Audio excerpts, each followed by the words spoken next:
Show is kind of my take on suburbia, where I grew up and where I'm currently living. And it's kind of my, I'm an insider in suburbia as well, but this work is really both me as an insider, but me as stepping back as a critic. So in most of the paintings, anything that you see or is being portrayed is something that I feel like I've done, I've seen, and it's close to me. So the subject's very close to my life. I was, you know, a mom, 3 kids, in suburbia. I was an illustrator, and I went back to grad school. And every day I would drive into Atlanta, and I'd be in the art school and the art scene, and then I would drive back to suburbia, and just Xing off that highway. It's like the bubble. We're back in this suburban bubble, and it was something I really wasn't noticing when I lived there. I had to sort of be removed from it.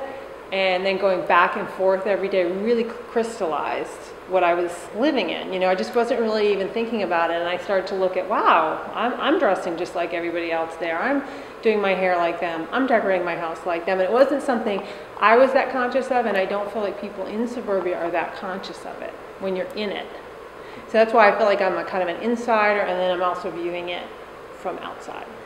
The attitude of the show, it's probably, you could describe it as a darker side of suburbia.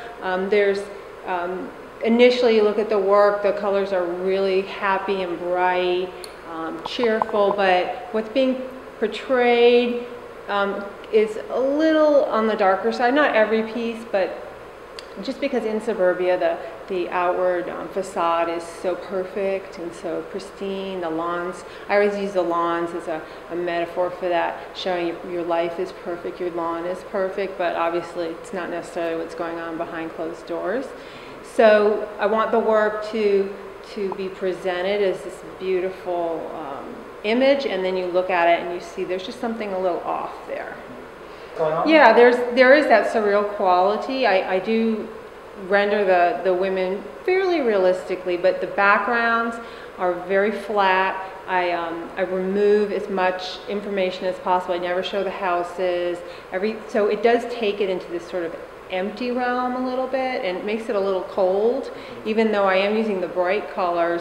But yeah, the white space and the emptiness is it's definitely talking about emptiness and maybe sadness, loss of the personal, the hominess. It makes it a little colder. Mm-hmm. I am protective of the suburbs too in some ways, because it's my home. Mm-hmm. So yeah, I don't just slay it, you know, because there's lots of fabulous people there and fabulous things happening, but there is just this undertone of conformity, and also like it's such a transient area, especially where I am. You know, it was probably a tomato field 15 years ago where I live, so nobody's from there. And you know, a neighborhood is created and cul-de-sacs are put in, and everyone's supposed to just move in and be happy and have all these great relationships, but that's something that has to grow. It can't just be created.